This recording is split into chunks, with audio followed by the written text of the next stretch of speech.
My name is Regina Canty. I'm a family nurse practitioner. I want to first say thank you to the Georgia Women of Commission to allow me to present on this important topic that I think I know will be helpful to the community. So my presentation the title of it is Primary Care, the Beginning of Care. Initially, when we first come from under our mother's wing as a little child, our mom take us to the doctor. We make sure we get our shots so we could go to school. But what happens when we become an adult? How do we start? How do we go to the doctor? When do we go to the doctor? Who do we go to the doctor with? That's some of the questions that I'm going to present today. And I'm trying to answer it for you so that you know how to navigate your health care through Georgia, through getting primary care, okay? Okay. Why primary care? Every place has to have a beginning. You have to be able to know, when do you go to the doctor? Why do you go to the doctor? How do I get to the doctor? We have to go to primary care. It's like managing and navigating a ship. The captain has to know what's going on, how to fix it, and where to take it to. That's what your primary care doctor is. He is the captain of your ship. Your ship is your body. And we want to make sure that you have clear understanding on how to, one, choose a primary care doctor. It's going to be a family practitioner, a family doctor, internal medicine doctor, or general practitioners. Those are the kind of doctors that you want to look for when you start your care. And so that's the first thing. Then we're going to go to where do we find these people at? What's next? How to choose a primary care doctor? Well, that depends on if you have insurance. If you have insurance, you can make a phone call. You can call your insurance company and they will they'll give you a list of doctors to pick from in your network. That would be important for you to know. Just call them up and say, I need a primary care doctor or a general practitioner or a family doctor. And they will give you a list. Sometimes they have it in books. Pick a doctor, okay? You can also pick a primary care doctor by referrals. Ask somebody if you know who works in healthcare, doctors, nurses, any type of ancillary person who works in healthcare, who's a good doctor. And then you call and see if they're taking new patients on.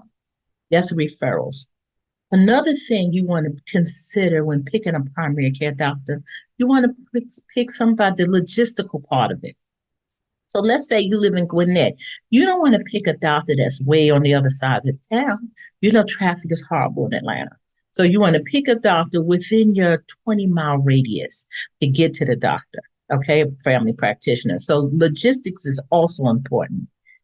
You also want to look into, ask your family, your friends, your coworkers, who do they pick for doctors? Okay, those are also recommendations. What happens if you speak a different language? You want to speak to somebody who can understand you. So, for example, if you're Hispanic speaking, you can say, I need a Spanish speaking doctor in my community, close to where I live at. Because all of those things are factors when picking a primary care doctor. So after you pick this doctor, their job is to make sure that you stay healthy. They want to give you some guidelines on taking care of yourself. You want to have a baseline. And I'll go into that as we discuss the different issues that you'll discuss, that we're going to go into when caring for picking a primary care doctor. But it all starts with primary care. So we are living in America. It's so much to discuss when you're talking about taking care of your health. I picked the top 10 big issues, but there are more, okay, that we're going to pick in. We're going to look into. My agenda is talking about how to choose a primary care doctor, the top 10 issues facing America, managing acute and chronic illnesses, staying healthy. And my conclusion, and then I'm going to leave my email for you all to discuss if you have any questions for me, okay? So the first thing we want to talk about is cardiac diseases. There are over 800,000 people that die from cardiac issues in Georgia, in America. I'm sorry, in America. And how do you get cardiac disease? What happens? Well, usually if you're born with it as a child, they usually fix that upon birth. But we want to talk about how does somebody get cardiac diseases as we get older? What happens? Okay. And so what I did was I talked about some of the biggies: cardiac heart failure, blood pressure issues, hypertension, and we're going to talk about that in a second. When you want to go and see if you have cardiac disease, the first thing we're going to do is we're going to go to our primary care doctor. And upon walking in the door, that's the first thing he's going to start doing. He's going to assess your cardiac issue.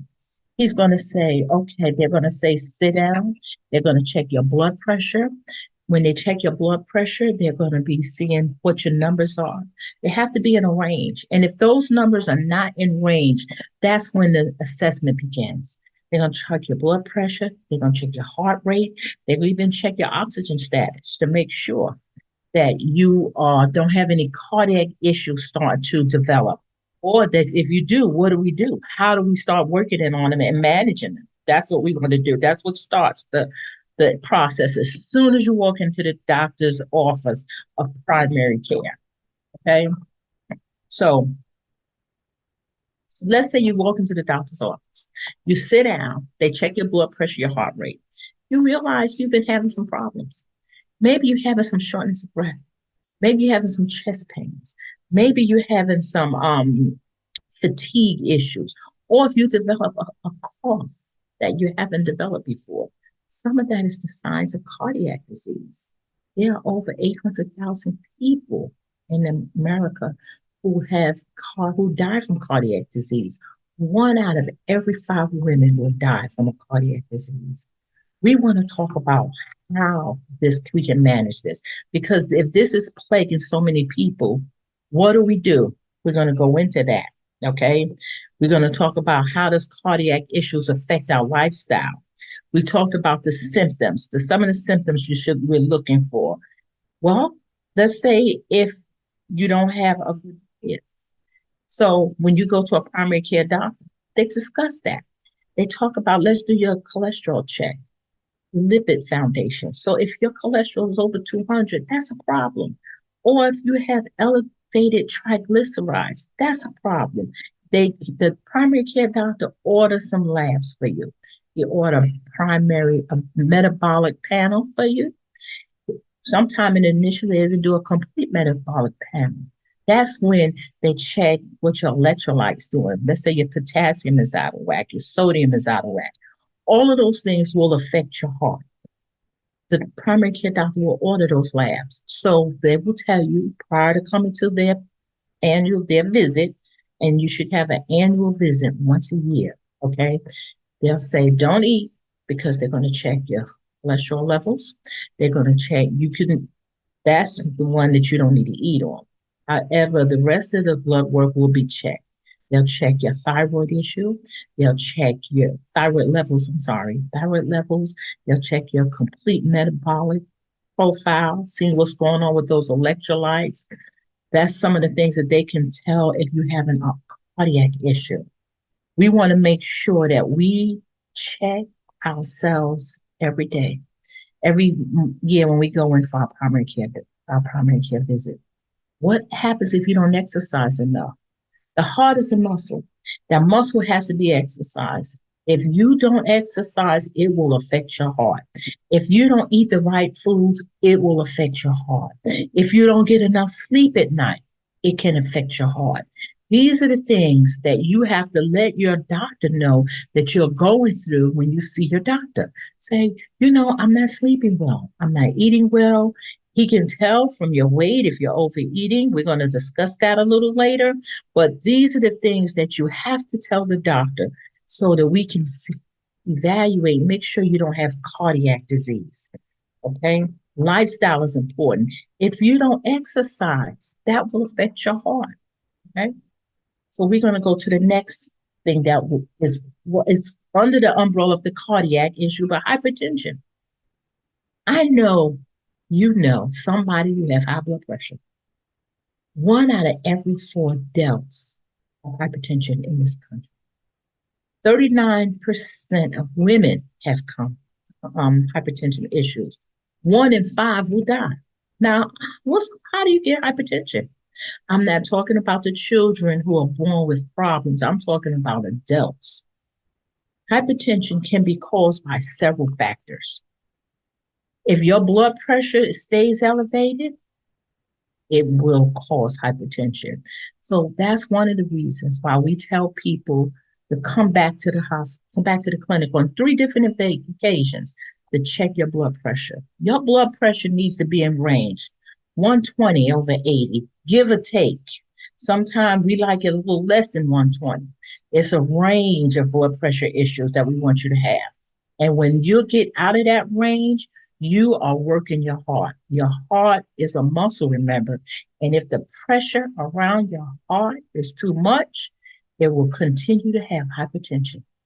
So medication is prescribed for you to take to bring this blood pressure down. We ask that you reduce the sodium intake of your body when you eat, because extra salt will cause more sodium, which will cause more fluid, which will cause more pressure in your body. Also, hypertension, a lot of people don't know, hypertension can cause your kidneys to go bad.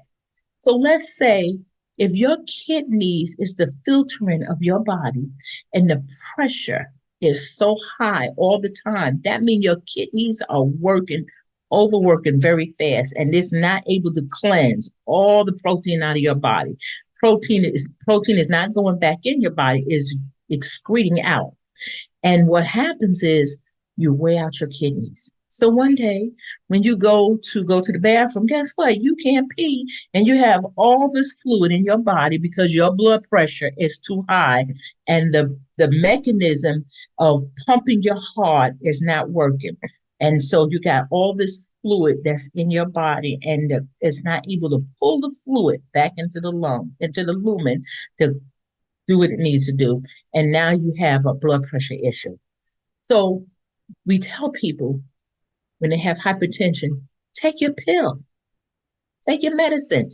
And you have to let your doctor know once he prescribes it, if it's working or not. They don't know if you don't tell them. Sometime I had 2 patients this week, extreme headaches. I have headaches, extreme headaches. I had them check their blood pressure. Over their blood pressure, 180 over 100. That's too high. You have to have your blood pressure in a range in order to get maximum care of yourself. And when does that start? How do you know you have high blood pressure? You can't just say, oh, I got high blood pressure. You got to have somebody examine it. You have to have a baseline. A baseline will tell the doctor where your pressure levels are. And if you have medication to be taken, take your medication. And I'm going to flip to some men, they don't like to take their blood pressure medicine because they feel it works on their private area. Let the doctor know that, because he can adjust that medication. But the answer is not to take the medicine. The answer is to take your blood pressure medicine, control your blood pressure so you don't have hypertension issues. How do you know when you're having a problem, when your pressure is too high, other than headache? You can go through, you have some chest pain, you can have some coughing, just like heart disease. You can have shortness of breath, you can have facial redness, and a lot of times people with blood pressure issue have anxiety issues, all of that. So you go out here, if you're walking around here with blood pressure all the time elevated, and you drive on 285 and somebody cuts you off, what do you think is doing to your pressure then? Or if you have family issues at home and you're not able to resolve them, and you're yelling and screaming and your anxiety is high, what do you think this doing to your blood pressure? You could have a stroke. It's not worth having a stroke. Make sure you control your blood pressure. 1, by taking your medicine. 2, by following a diet. 3, by exercising. And by all means, by enjoying your life. Take the time to enjoy your life. because when you are feeling good, you are releasing endorphins in your body and your blood pressure calms down. If you're able to take yoga classes, take some yoga classes. Go for walks around the community. Enjoy the nature. That brings the blood pressure down. Live, love, and enjoy family time. Reevaluate what's important to you. Because when you are stressed out all the time, that works on your blood pressure too. So you want to make sure that you control these things because this is controllable. Okay. Now we're going to talk about obesity. Obesity. Well, we live here in the dirty South. We have all kinds of foods to eat. Oh my goodness. Obesity is a big problem in America, especially in the South. As you can see from my diet, obesity can cause heart disease, diabetes, hypertension, and cancer. It is so prevalent in our country that 20% of the children are obese. They don't want to go outside and play. We giving them all the sweets, the sugary snacks, the fatty foods, all of that. And what does it do? It works on their body that they're obese now. They can't exercise. We are finding that even in children, they're getting the elderly diseases as in childhood. Their joints, they can't run, they can't play, they're short of breath. For example, I've had children I'm caring for that 10 years old, 190 pounds. That's a lot. And you say, well, he don't want to eat it. Well, parents, you're the ones that bring the food in the house. You have to set the example because obese children can lead to obese adults. We have adults now in the 500, 600 range. That's too much for the body to handle. And hopefully we have all educating ourselves that when we realize our numbers are getting too high, we need to bring it back down. Now, how do you do that? One, you have to exercise. We're living in a community where we drive everywhere. We drive everywhere. I'm not going to tell my age, but when I was a little girl, we had to walk everywhere, up the stairs, down the stairs, from the north, I'll tell that, and trains, buses, but that kept us mobile. Move to the south, we drive everywhere. So we're not getting enough exercises. When in my day, in children, we had gym. We participated in gym. They've taken the gym out of the school system, so the children don't get a chance enough to play. So we got a lot of that going on. We're also scared. We have been so traumatized by what's going on in our community. We don't want to go outside because we're scared somebody's going to hurt us. And yeah, that's a possibility, especially depending on what community you're living in. And it's happening in all communities. But we have to find a way to exercise because if not, that weight creeps up on us and we can't get it off. It's a problem. It's a problem that we as Americans are going to have to continue to fight. So we have to start making healthy choices. We have to eat right, implement some greens, some fruits, some vegetables into our diet. Summertime is coming. Spring is here. The fruits are plentiful. Try instead of for breakfast eating the fatty breakfasts, try eating some fruit, some oatmeal, some healthy, start making healthy choices along with start exercising and get the children to come on with us because they can be taught too. We can't keep living on these fast foods, which is not healthy for us. I'm not saying don't eat fast foods, none. What I'm saying is that every day eating fast foods is not healthy. What's in these foods is not healthy, and it is playing on our bodies. So we have to be conscious. If we want our families to thrive, we have to be conscious of what we're putting in our body. We have to be conscious of how we're eating, what we're eating. So make smart choices within your eating, okay? So the next thing I want to talk about is diabetes. Oh my goodness, this is a biggie because with the weight gain, we're having a lot of diabetics being in now communities now. That's a biggie. So much that it reached the government.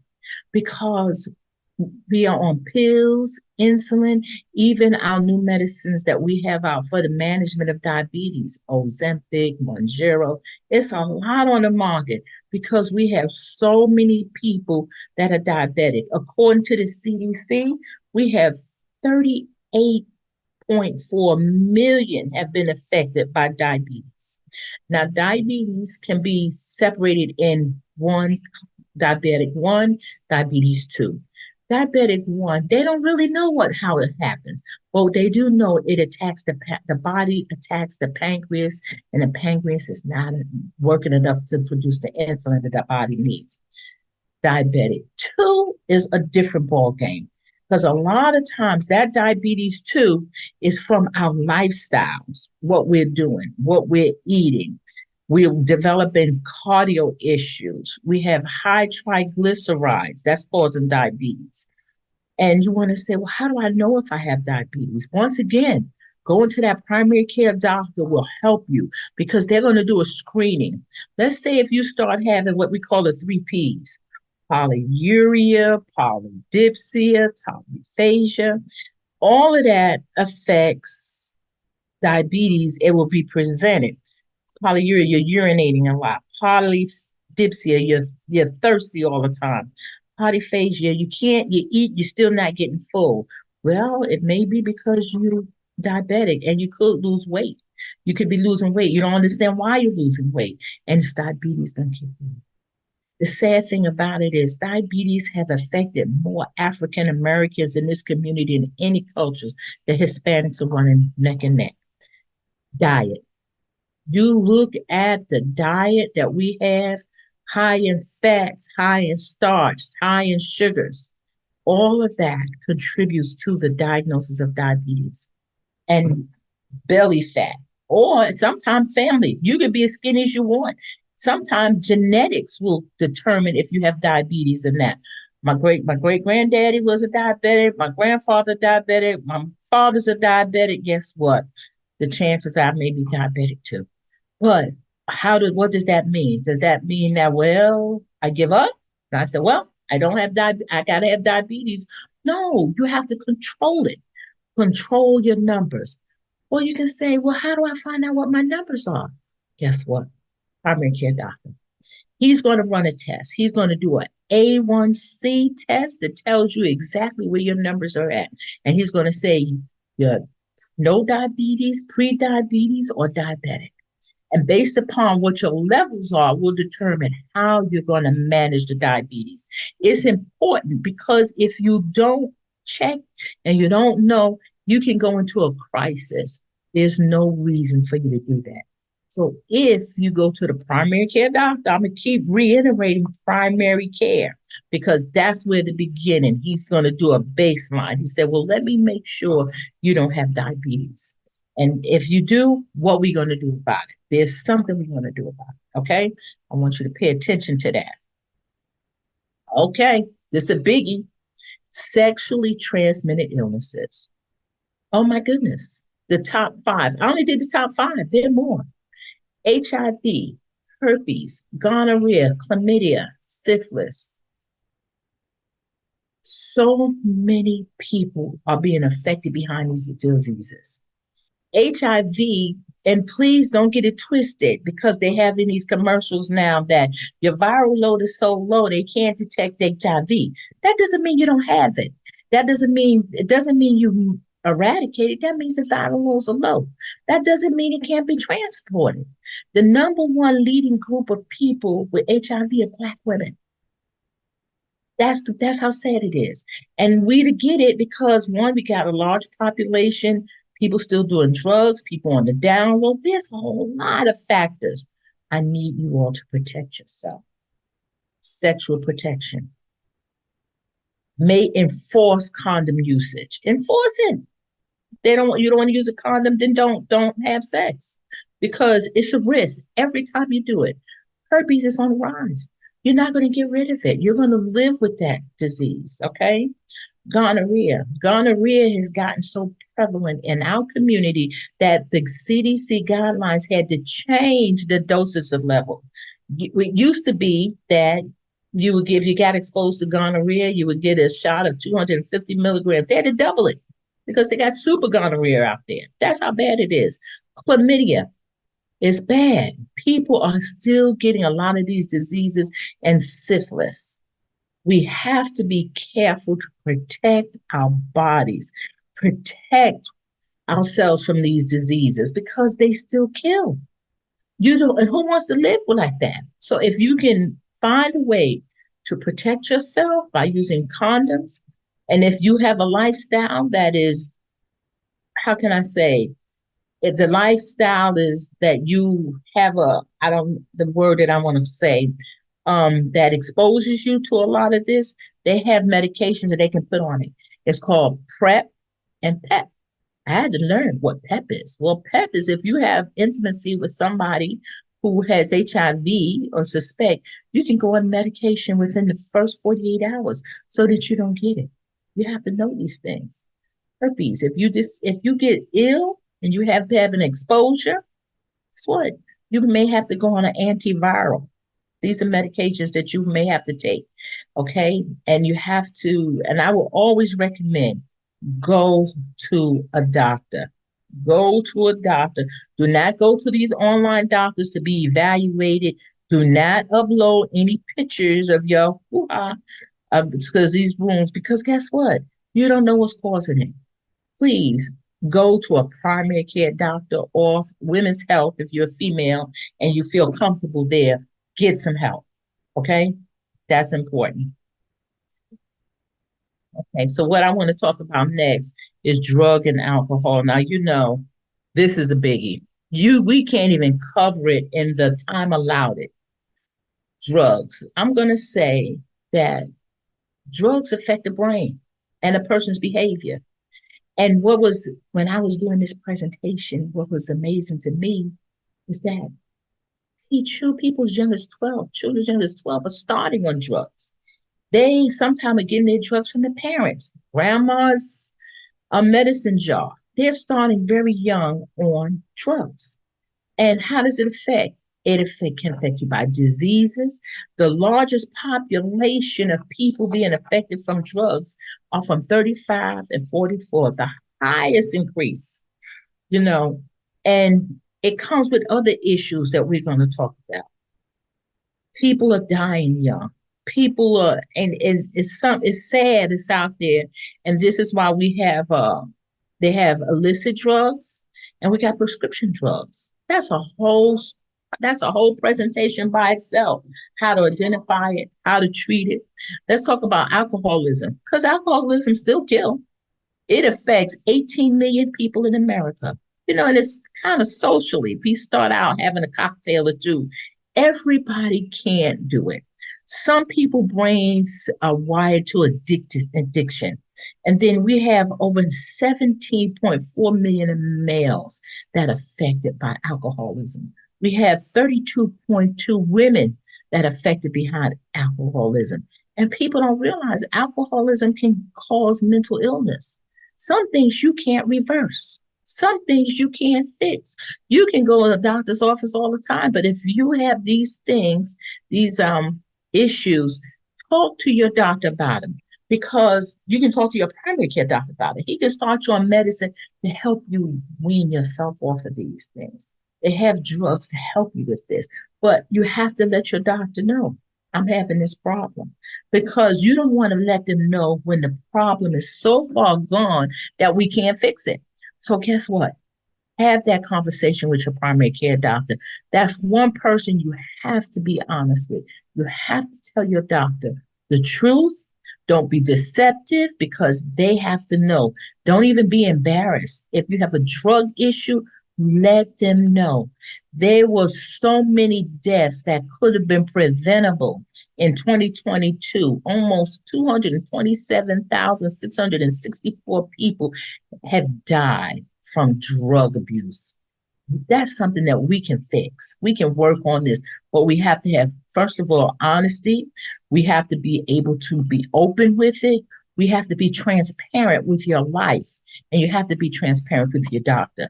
That's why it's so important to develop a relationship with your doctor so that you know exactly and feel comfortable enough to tell him what's going on and what I need to do. Or if your family member is having these issues and you are affected behind a family member who has drug addiction, alcoholism, let your primary care doctor know. They understand, they're trained for it, and they can get the services to you so that you can become stronger, so that you can take care of yourself.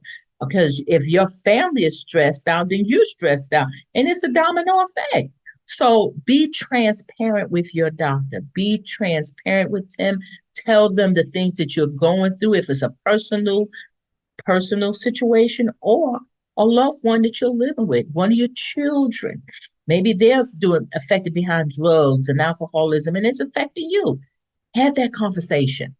That's where you begin. You begin with the primary care doctor. He has to know and he can help you with this. Now, this right here, this is a sad situation. It's the number one cancer killing for women, breast cancer. 1 in 8 women this year will be diagnosed with breast cancer. That's 2.3 million women that have been diagnosed with cancer. How do we start this? How do we want to start early? I always tell a story. I had a friend whose mother felt the lump. She felt the lump in her breast. She was too scared to go to the doctor to see about it. Well, they do all kind of surgeries now. They can do a lumpectomy. They can remove a lump. She ignored it. Do not ignore lumps.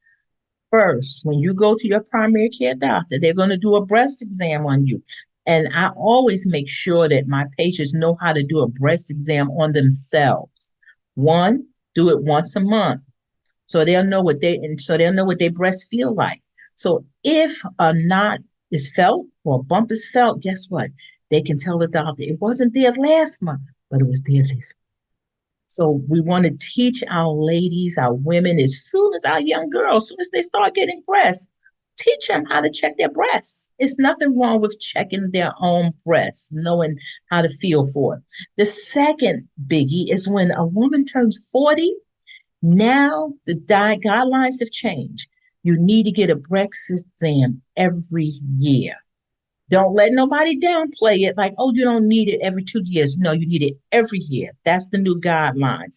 The importance of checking your breast and screening 40 to 45 annually, and that starts immediately. Okay? Cervical cancer. You know, when you go to your primary care doctor, they're going to ask you, when's the last time you had your pap? That's important because cervical cancer is the fourth leading cancer in America that's affecting women. And you know, I always think about some of the screening questions. One of the screening questions is, how many partners have you had? Think about that. I'm going to leave you with that thought. So we have to start ourselves and teaching our young women how not to expose themselves to so many different partners, because guess what? It can open them up to a cervical cancer. You don't want to do that. They check for HPV because the human papillomavirus will change the cervix and get all kind of cell changes, and they check for that. And the pap smear is to check for precancerous cells. It's not a hurtful, it's uncomfortable, but it's not a painful screening. And it should start early, especially when a woman starts having intimacy and sex.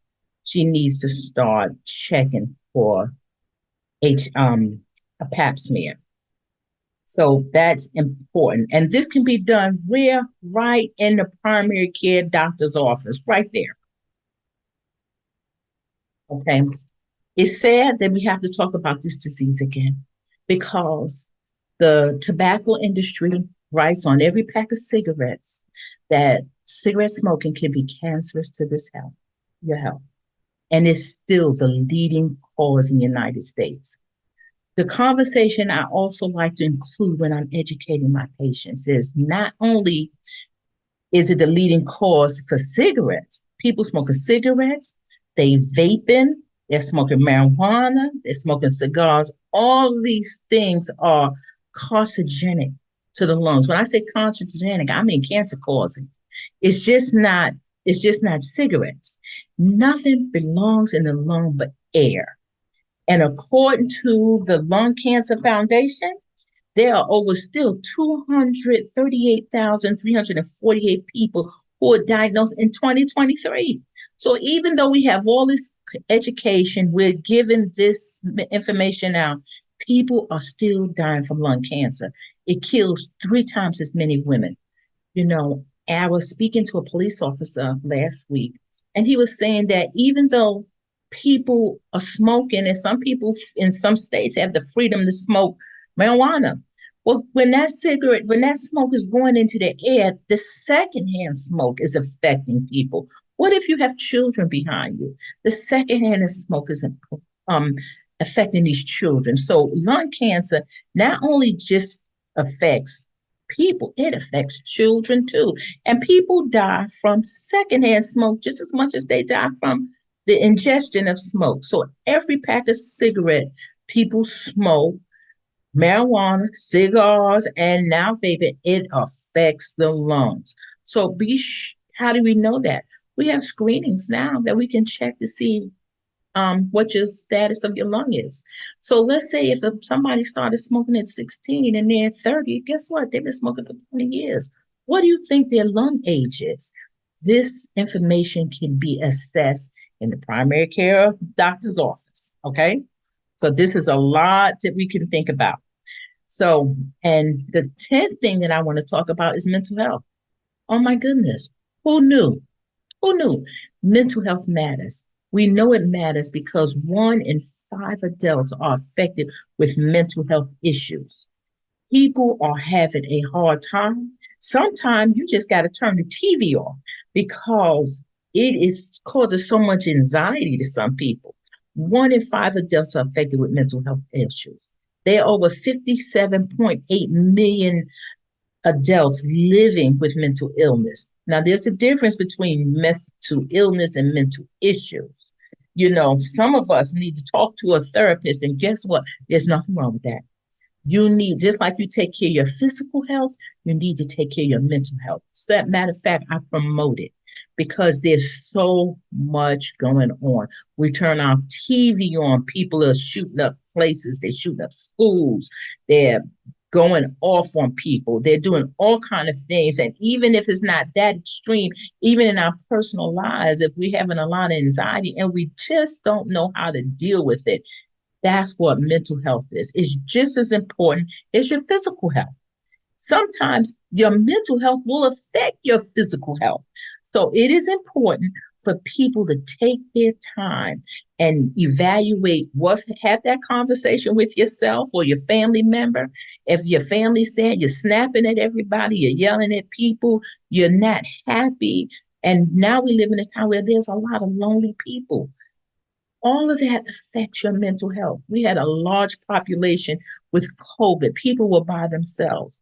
We're not meant to be by ourselves. We're not happy by ourselves. Some people are. Now there's a few people that like to be by themselves, but for the most part, people like people. And when we had that period of isolation and living by ourselves, not interacting with other people, it affected people's mental health. So please be in touch with yourself. And if you're having those concerns, talk to your provider about it. If you're not sleeping well at night, if your family is causing you major stress, your job is causing you major stress, don't just hold it in. And then one day you go and, yell it and just can't control it. Have that conversation with your PCP. Maybe they can start you on anxiety medicine. Maybe they can refer you to a therapist to talk to. They're trained for that. That's what's important, to take care of yourselves. There's so many ways that a primary care can help. So when we're managing, I'm moving on to managing acute and chronic illnesses. What's an acute illness? Let's say one day you decide, oh, I'm burning when I go to the bathroom. I have a sore throat. Those are acute issues. You don't need to go to ED for that. That's a large bill. You can go to your primary care doctor. And right now we are trained in telehealth. We're trained in acute expedient care. Please, urgent care, contact your provider. You do not have to go to the emergency room for these little things. You can call your primary care doctor, have that conversation with them. They can put you on a video visit. All of that will help with caring for your health. So I hope that I have been able to enlighten you, put you on a straight path. The first, choose a good primary care doctor that you can trust. The primary care doctor can educate you on, I talked about 10 things. There are more things. Be transparent with your doctor. Know your health status. Know where you're at. Know your baselines. You can get your baselines done. That's where those lab values are. That's where your blood pressure checks are. And if you have any of the diseases that we talked about, your primary care doctor is the one who will manage those illnesses. And after he does his start, he can say, okay, I need to send you to a specialist.